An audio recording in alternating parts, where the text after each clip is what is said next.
Good afternoon বন্ধুরা, কেমন আছেন আপনারা সবাই? আশা করি সবাই ভালো আছেন, সুস্থ আছেন। আমিও ভালোই আছি। আজ হলো বুধবার, দুপুর এখন 3টে বাজতে যায়। দেখুন কি জোর বৃষ্টিটা এসেছে। 3টে বাজে নয়, 5-10 মিনিট বাকি হবে হয়তো। তিশানকে স্কুল থেকে আনতে যাব। ও বাবা, দেখছেন কি করে যাব, আমি তো সেই চিন্তায় পড়ে গেছি। আর একটা ছাতার মধ্যে দুজন আসতেও তো পারবো না, একটু বৃষ্টি কমুক তারপরে বেরোবো। চলুন, এখন বাজে 3টে 15, এইবারে বেরিয়ে যাই। বৃষ্টিটাও খানিকটা কমেছে, তবে ঝিরঝির করে এখনও পড়ছে, কিন্তু এইবার আমাকে বেরোতেই হবে, না হলে অনেক দেরি হয়ে যাবে। আর ওর সব বন্ধুরা চলে যাবে, ও বেচারা দাঁড়িয়ে থাকবে। তো চলুন এবারে বেরোই, সব লাইট ফাইট বন্ধ করে দিয়ে যাই। আর মেঘ ডাকছে জানেন তো, আমি ভাবছিলাম ফ্রিজটা বন্ধ করে দেবো কি না। আর এই দেখুন আমার জামা কাপড়ের অবস্থা দেখছেন। তন্ময় আমাকে বলছে, কি গো তোমাকে যে বললাম জামা কাপড়গুলোর ব্যবস্থা করবে। আমি বলছি দাঁড়াও, কত বড় বড় ওয়ার্ড্রপ না, আমি একা সরাতে পারবো না। তিশানকে একটু ধরতে হবে, আর না হলে মাকে ডাকতে হবে। তিশান ধরলেই হয়ে যাবে। ওয়ার্ড্রপগুলো না দেখতেই বড়, খুব একটা ভারী নয়। তো চলুন বেরিয়ে যাই। আর আমার এই নতুন জুতো জানেন পায়ে ফোস্কা পড়ছে অনেকটা, দেখছি মানে লাল লাল হয়ে জ্বালা জ্বালা করছে পায়ের ওপরটা। নতুন জুতো আমার খুব একটা এরকম হয় না, কিন্তু এইবারের জুতোটা দেখছি ওমা পায়ে পড়ে ফোস্কা পড়ে গেছে। আর এই যে ছাতা নাও, এই নাও সেই নাও, ওরে বাবারে। রাস্তা দিয়ে যতক্ষণ স্কুলে হেঁটে এলাম পুরো বৃষ্টি পড়ছিল, ঝিরঝির করে ছাতা নিয়ে আসলাম। যেই টোটোর মধ্যে উঠলাম খানিকটা এসেছে, ব্যাস দেখছি বৃষ্টি পুরো কমে গিয়ে রোদ উঠে গেছে। দেখছেন কি অবস্থা, মানে টোটো ভাড়াটা আজকে আমার যাবে, এটাই কপালে ছিল আর কি। আর এই যে সামনে একটু ঘটি গরম বিক্রি করছিল, তিশান বলছে মা কিনে দাও আমাকে। চলুন বাড়ি যাই, গিয়ে ওকে খেতে দেবো, তারপরে টুকটুক করে অনেক কাজ আছে। এই যে স্কুল ড্রেসটাকে ভিজিয়ে দেবো, কাদায় পুরো মাখিয়ে দিয়েছে একদম। বিকেল এখন 5টা বাজে। তিশান গেছে মায়ের সাথে রেশন দোকানে। ওকে বললাম মায়ের সাথে চলে যাই, আমার আর ভালো লাগছে না জানেন। এই একটুখানি শুয়ে বাবা, এই এক দরজা হয়েছে, এই বৃষ্টি পড়লেই এঁটে যাবে। একটুখানি দেখুন বৃষ্টি হয়েছে, জল ঢুকে গেছে। এই যে একটুখানি শুয়েই স্কুল ড্রেসটাকে আগে কেচে দিলাম। আর সকালে যে ওই ন্যাকড়া নুকড়া দিয়ে যে সব মুছামুছি করেছি, এই যে সার্ফে ভিজিয়ে রেখেছিলাম, এগুলোকেও সব কেচে দিয়েছি। মিলে দিই। স্কুল ড্রেসটা আবার জল না ঝরলে তো ঘরে তুলতে পারবো না, এমনি বাইরে সব ভিজে আজকে। তিশান এক্ষুনি এসে পড়তে চলে যাবে, ওর পড়া আছে আজকে 5টা থেকে। কলটা বন্ধ করে দিয়ে আসি। আর এই যে স্কুল থেকে আসার সময় একজনই বাজার নিয়ে বসে, ওই 3টের দিক করেই ওরা বসে পড়ে, দুখানা ছেলে। ওখান থেকে একটু ক্যাপসিকাম নিয়ে আসলাম, একটু ওজনে কম হচ্ছিল বলে এই দেখুন 2-4টে উচ্ছে দিয়ে দিয়েছে। আর এখন অনেক ক্যাপসিকামের দাম হয়ে গেছে জানেন, আমাদের এখানে 200 টাকা কিলো। একটা ডিম বার করে রেখেছি, চিলি চিকেন করব বলে, বাসনগুলো মাজবো পরে। সকালে মায়ের হাড় মাংসগুলো রান্না করেছি। মায়ের হাড় মাংস দেখছেন, শুনতে পেলে না গলা টিপে দেবে। মা যে মাংস মেজটা দিয়েছিল সেটা ওই হাড়ার থেকে রান্না করে নিয়েছি। আর এই যে সলিড মাংস 1 কৌটো আছে, ওইটা কেটে চিলি চিকেন করে নেবো। বেকার আর ফ্রিজে রাখবো না, প্রায় রবি সোম মঙ্গল বুধ 3 দিন তো হয়েই গেল। চলুন এখন এগুলোকে মিলে দিই, আর বাইরে জামা কাপড়গুলোর কি অবস্থা দেখি আগে। সন্ধে এখন 6টা বাজে। সকালবেলা কন্টেনারগুলো মেজেছিলাম শুকনো করে মুছে, আর নিচে রেখে দিয়েছিলাম যাতে হাওয়ায় খানিকটা শুকিয়ে যায়, কারণ তেল ঢালতে পারছি না একদম। এই যেখানে সাদা তেলের প্যাকেটটা বার করে রেখেছি, আজকে সাদা তেলটা ব্যবহার হবে, সর্ষের তেলটা যখন লাগবে তখন আবার ঢালবো। আর এটার মধ্যে মুসুর ডাল রাখি আমি, আর বেশ 500 ডাল ধরে, আনেন তো, দেখতে একটুখানি হলে কি হবে, ভালোই ডাল ধরে। তো চলুন এখানে আজকে রাত্রে কি রান্না হবে আপনাদের বলে দিই। চিলি চিকেন করব। সকালবেলা তো যে হাড় মাংসগুলো ছিল সেগুলোকে রান্না করেছি, আর এখানে এইবারে সলিড মাংসগুলো আছে, ওগুলোকে একটুখানি পকোড়া মতো ভেজে চিলি চিকেন করে নেবো। কারণ এত সলিড মাংস রেখে দিলে কেউ খাবে না, আর কষা রসা কিছু করলেই খাবে না। সলিড মাংস আমাদের ঘরে কেউ খেতে চায় না একদম। তো সেই কারণেই ভাবলাম যে না, সস টস সবই আছে। আর আসার সময় 2টো ক্যাপসিকামও নিয়ে চলে এসেছিলাম, ব্যাস সুন্দর একদম চিলি চিকেন হয়ে যাবে। আর আজকে তার সাথে হবে পরোটা, আজকে আর রুটি কেউ খাবে না। তন্ময় এসে গেছে, এখন বাজে প্রায় 8টা। আর মা গেছে শাড়ি কিনতে, বললো দাঁড়া আমি ঘুরে আসছি। আর মাকে আমি বললাম একটু চা পাতা এনে দাও, ওই দিকেই যাচ্ছে। আমার চা পাতাটাও শেষ হয়ে গেছে। আর সেই 10 টাকা করে চা পাতার প্যাকেটগুলো কিনলে না বেশি দিন যায়ও না, আর খুব একটা ওই চায়ের রঙও আসে না দেখেছি। তো সেই জন্য মা বললো দে তাহলে, আমি চা পাতাটা নিয়ে চলে আসবো।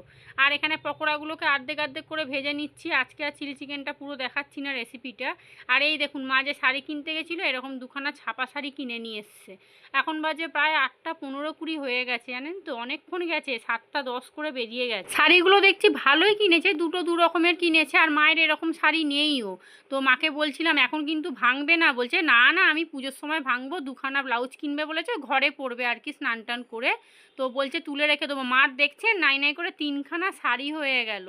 আর তিশানের দিকে সিঙ্গারা খাচ্ছিল, তন্ময় সিঙ্গারা নিয়ে এসছে বললাম তো, বলেছি কি আপনাদের মনে পড়ছে না। মায়ের সাথে শাড়ি নিয়ে গল্প করতে করতে অনেক দেরি হয়ে গেল জানেন। এখনও পকোড়াগুলোকে ভাজছি, গ্যাসটাকে আস্তে করে দিয়ে এসেছি। কখন যে ময়দা মাখবো, কখন যে পরোটা হবে, চিলি চিকেন কখন হবে আমি নিজেও জানি না। আর তন্ময় চেঁচাচ্ছে, বলছে তুমি চিলি চিকেন করবে সন্ধ্যা থেকে, তুমি তাহলে কেন করোনি? পকোড়াগুলো ভাজলে না ঘরটা গরম হয়ে যায়, খুব কষ্ট হয় গরমে। এখানে চা পাতা এনে দিয়েছে, ওই 300 টাকার দানা চা 200 নিয়ে এসছে, এখন মোটামুটি আমার 1 মাস হয়ে যাবে। এদিকে পকোড়াগুলো ভাজা হয়ে গেছে, ওদিকে আমি ক্যাপসিকাম আর পেঁয়াজটা ভাজতে দিয়েছি। আর তন্ময় মিষ্টি এনেছে বললাম না, এই দেখুন এখান থেকে এখন একটা মুখে চালান দেবো আর 2খানা আমার জন্য রেখে দেবো, কালকে সকালবেলা খাবো না। এখান থেকে তন্ময়ও একটা খাবে বলেছে। আর এই যে রেশনের চাল নিয়ে এসছে, তন্ময়েরটা দেয়নি, তিশানেরটা তো হয়ে গেছে, তন্ময়কে আবার আধার কার্ড নিয়ে যেতে হবে। রাতে রান্নাবান্না সমস্ত কিছু রেডি। এই হলো আজকে চিলি চিকেন। আজকে চিলি চিকেনটার তেলটা একটু কম হয়েছে, আর একটু তেল হলে না ভালো হতো, তবে রঙে টঙে একদম সব কিছুতেই ঠিক আছে। আর এইখানে হলো গরম গরম পরোটা, দারুণ হয়েছে পরোটাগুলো। এখন তো একটা একটা করে ভাজি। আর আমার জন্য করেছি 4খানা ময়দার রুটি, 2খানা রাত্রিরে খাবো, 2খানা কালকে সকালের জন্য রেখে দেবো। আমি এখন পরোটা খেতেই পাচ্ছি না, ওই পরোটা খেলেই না কেমন যেন গা গোলাচ্ছে। যাই হোক চলুন, রান্নাবান্না হয়ে গেছে, রান্নাঘরও পরিষ্কার করে নিয়েছি। আর এই যে এখানে সর্ষের তেলটা এখনও ঢালিনি, ওটা পরে ঢালবো। আর এখন রাতের বিছানাটা তিশানি করছে। এই যে জামা কাপড়গুলোকে সব মিলে দিয়েছি, স্কুল ড্রেসটা যে কেচেছিলাম। এবারে খাওয়ার পালা, তবে আধা ঘন্টা একটু শোবো, তারপরে খাওয়া দাওয়া করবো। গুড মর্নিং বন্ধুরা, আজ হলো নেক্সট ডে, মানে বৃহস্পতিবার সকালবেলা। এখন বাজে প্রায় 8টা। তিশান তো পড়তে চলে গেছে 7টার দিক করে, আমি শুয়েছিলাম। আজকে রান্নাবান্না কিছু নেই, তন্ময় নাকি কোথায় একটা কাজে যাবে, তো ভাত নিয়ে গেলে টাইমে খেতে পারবে না, ভাতটা নষ্ট হবে। তো আমাকে বললো তুমি যদি রান্না করো তাহলে রেখে দেবে, আর যদি না করো তো আমি বাইরে খেয়ে নেবো। তবে আমি তো জানি ও বাইরে খাবে না, ও সন্ধেবেলা এসে আমাকে আগেই জিজ্ঞেস করবে কি গো ভাত কি করেছিলে। তো ওই জন্য বেলার দিক করে রান্নাবান্না করব। আজকে বৃহস্পতিবার, আজকে পুজোও দিতে হবে। এখানে আমার জন্য 1 কাপ লিকার চা করবো, আর তন্ময়ের জন্য দুধ চা করবো। গতকালকে পরোটা করেছিলাম, সেই সমস্ত পরোটা প্রায় 5-6খানার মতো পরোটা পড়ে আছে। তো তন্ময়কে 2খানা পরোটা চা দিয়ে দেবো, তিশানের জন্য 2টো রেখে দেবো, আর যদি বাঁচে তো আমার কপালে থাকবে। আর এই যে এখানে চিলি চিকেনও অনেকটা আছে, এই যে অনেকটাই চিলি চিকেন আছে, ফ্রিজে তুলে দিই, নাহলে না নষ্ট হয়ে যাবে, দুপুরে হয়ে যাবে আমাদের মাছ এলে।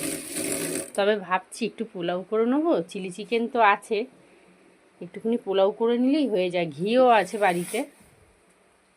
ওই বাসন্তী পোলাওটা করব গোবিন্দভোগ চাল দিয়ে। এই দেখুন চাটা ভালোই দিয়েছে, সুন্দর রং হয়েছে অল্প দিতেই। আর গতকালকে পরোটা ছিল, তন্ময়কে দিয়ে দিলাম। এই যে আর 2খানা আছে, তিশান এসে খাবে, তবে কী দিয়ে খাবে জানি না। পরোটাগুলো কালকে হেভি হয়েছিল, যেমন চিলি চিকেনটা হয়েছে সেরকম পরোটাটাও হয়েছে। এখন বাজে 9:30, পরে টোরে এসে শুয়ে পড়েছে টিভিটা চালিয়ে। আর দেখুন ড্রেসটা পরে গেছে, তুই তো তুলবি, ও আমাকে হাঁক দিয়ে ডাকছে, মা এসে ড্রেসটা তোলো। মানে খাট থেকে নামবো না, না মাকে আগে ডাকি। তো চলুন, এই ঘরে বিছানাটা পরিষ্কার করে নিয়েছি, মানে বাসি বিছানাগুলো পরিষ্কার করে নিয়েছি। আর এখানে দেখুন গতকালকে যে ঘর পরিষ্কার করেছিলাম, এখানে 5 বালিশের কভার তো চেঞ্জ করা হয়নি, তো 5 বালিশের কভারটাও চেঞ্জ করে নিয়েছি। ওই হাতের সামনে যা পেয়েছি ওটাকেই গলিয়ে দিয়েছি। আর এখানে তিশানের জন্য প্রেসারে আলু চচ্চড়ি করেছি, ও পরোটা দিয়ে খাবে, কারণ তরকারি তো কিছুই নেই। তবে চিলি চিকেন চাইছিল, মা 2 পিস চিলি চিকেন দাও না, পরোটা দিয়ে খাবো। না না, যা আছে না মোটামুটি দুপুরে হয়ে যাবে জানেন তো, তন্ময়ের জন্য একটুখানি রাখবো ভাবছি। আর এখানে আলু চচ্চড়ি একটু বেশি করেই করেছি, কারণ পরোটা দেখছি 3খানা আছে, তিশান বলছে মা আমি 2খানা খাবো। সকালবেলা 2টো রুটি দিয়ে চা খেয়েছিলাম, গতকালকে 2খানা রুটি রেখে দিয়েছিলাম, ময়দার রুটি, সেগুলোকে সেঁকে নিয়েছিলাম। আর একটা পরোটা আছে, একটু আলু চচ্চড়ি রেখে দিয়েছি, ওটা ওই বেলায় স্কুল থেকে এসে খেয়ে নেবো, তাহলেই মোটামুটি ব্রেকফাস্ট পুরো কমপ্লিট হয়ে যাবে। তিশান এদিকে রেডি হচ্ছে, আমিও রেডি হব। আর বাইরে পুরো কালো হয়ে এসছে, টিপ টিপ টিপ টিপ করে বৃষ্টি পড়ছে, তাই ভাবছি জামা কাপড়গুলোকে তুলে রেখেই যাই, কারণ নাইটিগুলো যা শুকিয়েছে, যদি আধা ঘন্টা বৃষ্টি হয় সব একবারে চপচপে হয়ে যাবে। আর এদিকে ওই যে জলের বোতলটাকে আমাকে দিয়ে নেওয়াবে জানেন, ও নেবে না, মানে ব্যাগটা ভারী হয়ে যায় বলে। আর একটা ব্যাগ নিলাম, কারণ আজ বৃহস্পতিবার তো, ফুল নেবো, একটু বাতাসা নেবো, ধূপ নেবো, ওগুলোকে একদম কাঁচা ব্যাগের মধ্যেই রেখে দেবো। তিশানও রেডি হয়ে গেছে, চলুন এবার বেরিয়ে পড়ি। তিশানকে স্কুলে দিয়ে এসেই রান্নাঘরে এসেছি। আগে মুসুর ডাল সিদ্ধ বসিয়েছি, ডিম কষা করব। এখানে ডিম সিদ্ধ বসিয়েছি, আর আলু ভাজা হবে। আর সকাল থেকে মেঘলা হয়ে টিপ টিপ টিপ টিপ করে বৃষ্টি পড়ছে, 3-4টে নাইটি ভিজে ঘরে তুলতে হলো, তবে এখন ভাবছি বাইরে দিয়ে দিলেই ভালো হয়, হাওয়ায় হাওয়ায় শুকিয়ে যাবে। আলু ভাজা করব, ডাল আর ডিম কষা। ওরে বাবারে, আজ বৃহস্পতিবার, কিষানদের আজকে ফুল স্কুল হবে। আর কালকে থেকে মানে আগামীকাল থেকে 1:30টায় ছুটি হয়ে যাবে, টিফিন হয়ে ছুটি, কারণ আগামীকাল থেকে 11দের পরীক্ষা আছে। আলু ভাজাটা বসিয়ে দিয়ে একদিকে ডিমটা বসিয়ে দিয়েছি, ডালটাও বসিয়ে দিয়েছি। আজকে কখন যে রান্না বান্না শেষ হবে আমি নিজেও জানি না। আবার বৃহস্পতিবার 1 থেকে 1.5 ঘন্টা লেগে যাবে পুজো দিতে। আর খুব টেনশান হচ্ছে জানেন তো, যে সময়ের মধ্যে আমি আদৌ করতে পারবো কিনা। মানে 2টো থেকে 2:30টার ভেতরে সব কিছু কমপ্লিট করতে হবে। তারপরে আবার ভিডিও এডিট আছে, আপলোড আছে, কখন যে কি হবে আমি জানি না। যাই হোক, টুকটুক করে করি এখন। আলুটা ভাজা হোক, ডালটাও সিদ্ধ করে নিয়েছি, এবারে লাউটা দিয়ে একটা সিটি মারবো। আর গতকালকে একটু আদা রসুন বাটাও আছে, একটা টমেটো আর পেঁয়াজ ঘষে নেব। এইখানে কুলেখাড়া বার করেছি, দেখুন কুলেখাড়া খাবো বাবা, রক্ত বাড়াবো। কোথায় 2 দিন 3 দিন ধরে ফ্রিজে পড়েই আছে, এটাকে আলাদা প্যাকেটে রাখবো। আজকে খানিকটা সিদ্ধ করি। আর এখানে একটা টমেটো নিয়েছি, একটা পেঁয়াজ নিয়ে একটু ঘষে নেবো, ব্যাস, তাহলেই ডিম কষা রেডি হয়ে যাবে। আজকে লাউ দেবো, ডালে একটু বেশি করে কেটেছি, তার কারণ আমি একটু লাউ দেখে মানে নিয়ে নেবো, ডালটা কম নেবো আর কি। আর তন্ময়কে লাউ দেবো, কিন্তু অল্প দেবো। বাবা ও আবার লাউটাও পছন্দ করে না, পছন্দ করে যদি লাউ চিংড়ি করা হয়, মানে ভালো মন্দ খাবো আর কি। তো চলুন, এখানে নুনটাও শেষ হয়ে গেছে, নুনের প্যাকেট ঢালবো, তবে এখন যা আছে মোটামুটি হয়ে যাবে। এদিকে আলু ভাজাটাও বসিয়ে দিয়েছি, ডালে 2টো সিটি মারবো, তারপরেই বন্ধ করে দেবো। কারণ আমার তো মনেই ছিল না যে লাউ দিয়ে ডাল করব। ডালটাকে বেশ করে সিটি মেরে সিদ্ধ করে নিয়েছি, পরে মনে পড়ছে বাবা লাউ দিয়ে তো আবার সিটি মারতে হবে, সেই জন্য 2খানা সিটি মেরেছি। চলুন এবারে ডালটা বসিয়ে দেবো। আর আজকে ডালে ফোড়ন দেবো হচ্ছে রাঁধুনি। অনেক দিন আগে রাঁধুনি এনে রেখেছিলাম, রাঁধুনিটা না দেখছি নষ্ট হয়নি, কেন কি জানি। এদিকে গোটা জিরে, 5 ফোড়ন এইসব এনে রাখলে দেখছি নষ্ট হয়ে যাচ্ছে বর্ষাকালে, কিন্তু দেখছি রাঁধুনিটা অনেক দিন আগে আনা ছিল, জানেন, দেখছি একদম ঠিকঠাক আছে। তো রাঁধুনি, শুকনো লঙ্কা, তেজপাতা ফোড়ন দিয়েছি, ডালটা ঢেলে দিলাম। এবারে অল্প করে নুন হলুদ দিয়ে দিয়েছি, ভালো করে ফোটাবো আগে। আর মিষ্টি দেবো না, কারণ ওই লাউ দিয়ে ডাল তো, আর বিশেষ করে মুসুর ডালে মিষ্টি দিলে ভাল লাগে না। সকালবেলা একটা পরোটা আর একটু আলু চচ্চড়ি আমার জন্য রেখে দিয়েছিলাম, ডিম সিদ্ধ হয়ে গেছে।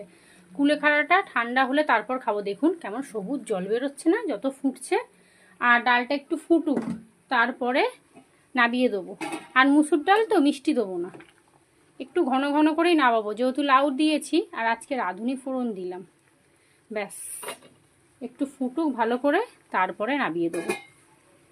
চলুন ততক্ষণ এইটা খাই, বসে এই ঘরেই খেয়ে নিই। সপ্তাহের একটা দিন না পুরো তালগোল পাকিয়ে যায়। বৃহস্পতিবারটার কথা আর কি বলছি, রান্না বান্না, বাসি কাজকর্ম, পুজো দিতে দিতেই 1 থেকে 1.5 ঘন্টা লেগে যায়। তবে আমি যদি ভোর ভোর উঠে এইসব শুরু করি না, আমার মোটামুটি হয়ে যাওয়ার কথা। কিন্তু কি বলুন তো, ওই ভোরের দিকটা করেই না ঘুমটা আসে, তখন আর কিছুতেই ঘুম থেকে উঠতে ইচ্ছা করে না। মনে হয় ধুত্তেরই রান্না করবো কোনো বেলায়, এখন শুয়ে তো থাকি। আর এই করতে করতেই 7টা 7:30 বেজে যায়। তন্ময়কে রেডি করতে করতে 8:30 9টা বেজে যায়। তারপরে তো টিউশনের জন্য স্কুলে টিফিন রেডি করি, এই করতে করতে 10টা 10:30 বেজে যায়। স্কুলে বেরিয়ে যায় আস্তে আস্তে 10:30, এই 10:30 বলছি 11:30 বেজে যায়। ব্যাস, তারপরে তো আপনারা চোখের সামনে দেখতেই পান কি করি না করি। ডালটা ফোটানো হয়ে গেছে, একটু ঘন করেই করেছি। আর আজকে ডালটা একটু বেশি করে নিলাম, তার কারণ হচ্ছে এরকম ডাল না রুটি দিয়ে খেতে হেভি লাগে। তবে আজকে রাত্রিরে কি রান্নাবান্না হবে জানি না, তন্ময় কখন আসবে, খাবে কি করবে।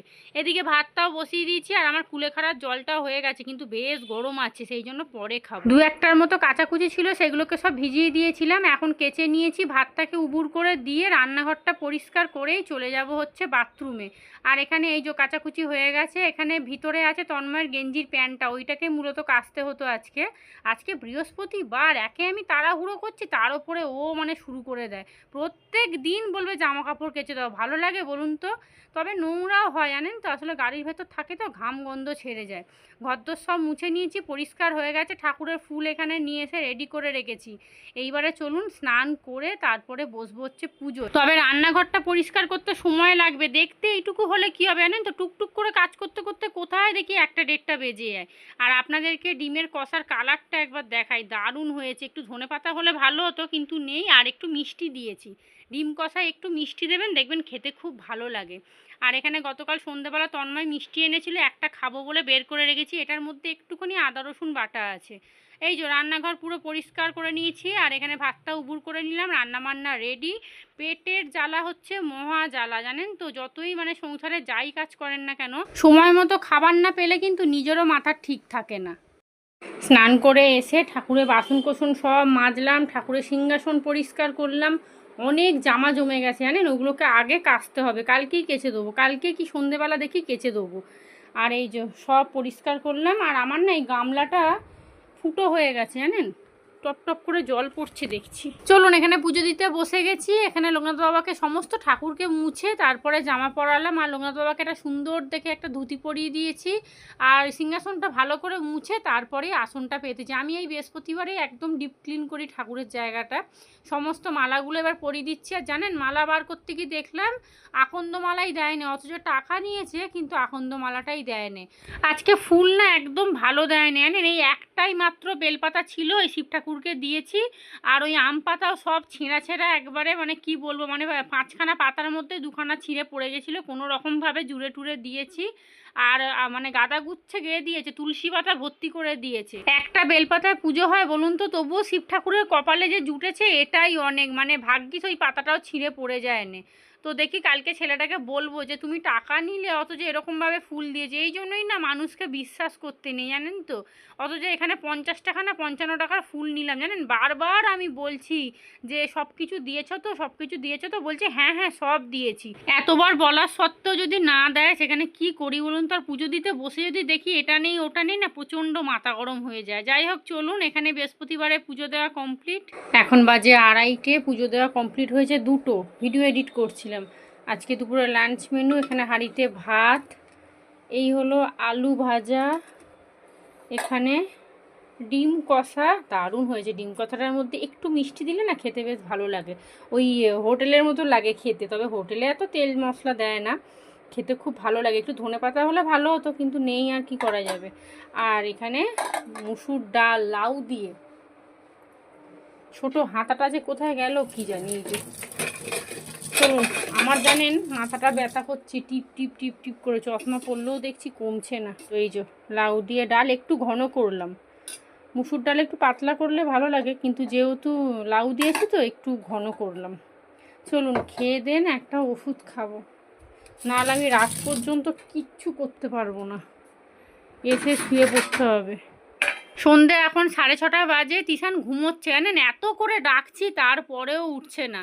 আমি ওকে বললাম একটু সন্ধেটা দিয়ে দে, বিকেলের পর না আর শরীরে মানে জোর নেই, শরীরে জোর নেই না ঘাড়ে জোর নেই। আজকে দেখছি দুপুর থেকে না মাথা যন্ত্রণা তো করছিল, একটা ওষুধ খেয়ে তো স্কুলে গেলাম আনতে, তারপরে মাথা যন্ত্রণাটা কমলো। ও বাবা, এই বিকেলের পর থেকে দেখছি ঘাড়টা কেমন না ভার হয়ে কেমন ব্যথা ব্যথা করছে। আর ও সেই যে ঘুমিয়েছে এসে আর উঠছেই না, কখন থেকে ডাকলাম, নাহলে ভেবেছিলাম ওকে দিয়ে সন্ধেটা দেওয়াবো। যাই হোক 6:30 বেজে গেছে, আর দেরি করলে হবে না, আমি দিয়ে দিলাম। এই দেখুন, দেখছেন পাখা বন্ধ করে দিয়েছি, তারপরেও দেখুন ওর ঘুম আর কাটছে না। চলুন সন্ধে দেওয়া হয়ে গেছে, তন্ময় বললো একটু পরে আসবে।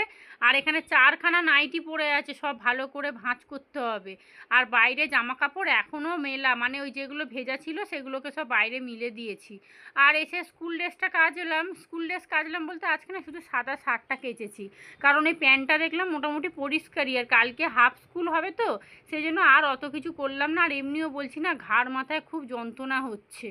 আর দুপুরবেলা ভাত খেতে পারিনি জানেন তো, তিশান এসে ভাত খেয়েছে, কিন্তু আমি ভাতের থালা নিয়ে যেই বসেছি আমার কি ঘাড় ব্যথা করছে জানেন। যতক্ষণ পুজো দিলাম কিছু হলো না, কিন্তু পুজো দিয়ে যেই উঠে মানে ভাতটা নিয়ে বসেছি তারপরেই ব্যায়াম শুরু হয়ে গেছে। তিশানকে ডাল দিয়েছিলাম, দেখছেন লাউ দিয়ে ডাল করেছি না, বাবা ভালো লাগে, বাবা ছেলে দুজনেই সমান একদম। লাউ দিয়ে ডাল খাবো না, মানে সবজিপাতি একদম খেতে চায় না। আর এখানে আমার ডিম কষা তো পড়েই আছে, ভাত পড়ে আছে, আলু ভাজা, রাত্রিরে ওটাই আমি খেয়ে নেবো। এখানে এখন গরম গরম 1 কাপ চা করলাম, এত ঘাড় মাথায় যন্ত্রণা করছে না যে কি বলবো। তবে চাটা খেয়ে বেশিক্ষণ বসবো না, রাতে রান্না বান্না করে নেবো। ভাত পাতগুলো দেখিনি একটু কতটা কি আছে, সেই মতো আটাটা মাখবো, আজকে তো রুটি হবে।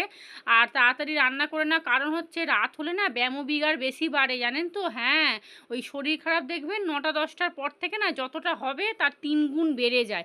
আমার তো হয়, মানে রাত হলে বেশি হয়। আমার বড় বৌদিও সেদিনকে বলছে, বলে হ্যাঁ গো বোন, শরীর খারাপ দেখবে সারাদিন সেরকম কিছু হবে না, কিন্তু ঠিক সন্ধ্যের পর থেকে ওটা দেখবে বেশি বাড়াবাড়ি হয়। আমার মনে হয় রাত্রি হলে না এদের মনে হয় সম্পর্কটা মনে হয় ভালো হয়ে যায়, মানে রাতের সাথে শরীর খারাপের সম্পর্ক আর কি।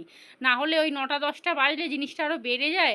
এই যে রুটি করছি না, ঘাড়ে কি যন্ত্রণা করছে জানেন। আমার বাবাকে ফোন করলাম, বলছে একটা গ্যাসের ওষুধ খা। একটা গ্যাসের ওষুধ খেলাম, খেতে দেখছি এখন একটু কমেছে। আমার ওই সারা শরীর গ্যাসেই শেষ হয়ে যাচ্ছে, হায় রে। আর কি করব বলুন তো, এই বয়স থেকে কি সব খাওয়া ছেড়ে দেবো? মানে অন্যজনের জন্য ভালো মন্দ রান্না করব, সেটা আবার নিজের হাতে করব, সেখানে আমার 2 পিস খেতে ইচ্ছা করে না। ওই যে চিলি চিকেন খেয়েছি, ও বাবা শুরু হয়ে গেছে। কিন্তু দেখুন আমি কিন্তু পরোটা খাইনি, রুটি দিয়ে চিলি চিকেন খেয়েছিলাম। অনেকটাই চিলি চিকেন ছিল, তন্ময়কে 4 পিস দিয়েছি, তিশানকে দুপুরে 4 পিস দিয়েছি, আর 4 পিস এখনও আছে। কিন্তু আমি আর খাবো না, গ্যাস হয়ে গেছে তো, ও বাবা খেলে আরও বাড়াবাড়ি হবে। তবে গ্যাস থেকে হচ্ছে কি না জানি না, আমার মনে হচ্ছে আমার না ঠান্ডা গরম লেগে যাচ্ছে। মানে ওই রোদ্দুরে আসছি, ঘাম দিচ্ছে, তারপর ওই ভিজা চুল নিয়ে ওই পাখার হাওয়ায় বসছি, সেই কারণে হয়তো হচ্ছে। কারণ মাথাটাও দেখছি ভার হয়ে আছে একদম।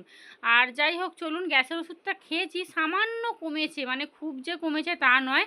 তবে ঘরে ভলিনি আছে, ওটাকে আগে মালিশ পালিশ করবো ঘাড়ে, তারপরে শোবো। তবে রাত্রিবেলা জানেন তো, ঘুম না হলে খুব টেনশান হয়। আর এই কটা দিন ধরে খুব লক্ষ্য করছি, রাত্রিবেলা না হাবি জাবি স্বপ্ন দেখছি, কোনো মাথা মুন্ডু নেই স্বপ্নের। আর এই হুটহাট করে ঘুমটা ভেঙে যাচ্ছে জানেন তো। তো দেখি একবার গাটা না ঝাড়িয়ে আসবো। বাবাকে বলেছিলাম, বলছে একবার গাটা ঝাড়িয়ে আয়। ধুর, আর ভাল লাগে না, ওই ঝাড়ানো কোরানো 50 বার হয়ে গেছে। সিসান এদিকে পড়তে বসে গেছে, আমি দেখুন আবার 1 কাপ লিকার চা আর একটা রুটি নিয়ে আসলাম। একবার কিন্তু লিকার চা খাওয়া হয়ে গেছে, কিন্তু ওই যে মাথাটা ধরে আছে না, গরম চাটা খেলে না বেশ আরাম হচ্ছে। আর যেহেতু লিকার চা তো, তাই কোনো প্রবলেম হবে না। রুটি তো হয়েই গেছে, এখন বাজে প্রায় 9:30। রুটি বুটি করে একটু শুয়েছিলাম ওই ভলিনি মালিশ পালিশ করে, এখন একটু কমেছে। এইবারে চলুন ছোলার ডালটা বসিয়ে দিলাম, আর নামাবার আগে একটু ঘি মিষ্টি দেবো, ব্যাস, তাহলেই মোটামুটি রাতে রান্না বান্না কমপ্লিট। আর ওই ড্রেসিং টেবিলে একটা হ্যান্ড ওয়াশের প্যাকেট দেখাচ্ছিলাম না, ওটা স্কুল থেকে দিয়েছে। ওই যে আপনাদের বলি না, ধুতে থাকো ধুতে থাকো, ওই 20 সেকেন্ড ধরে হাত ধুতে বলেছে। বলছে মা জানো, আজকে আমি গিয়ে না স্কুলে দাঁড়িয়েই আছি, কি হলো রে বাবা, এখনও কেন আসছে না? তারপর দেখি ওই ধুতে থাকো শেখাচ্ছিল নাকি, 20 সেকেন্ড ধরে নাকি হাত ধুতে হবে নাকি, বা আবার। চলুন, রান্না বান্না হয়ে গেছে, রান্নাঘরও পরিষ্কার। তো ব্লগটা এখানেই শেষ করি। আপনারা সবাই ভালো থাকবেন, সুস্থ থাকবেন। আজকের মতো সবাইকে টাটা।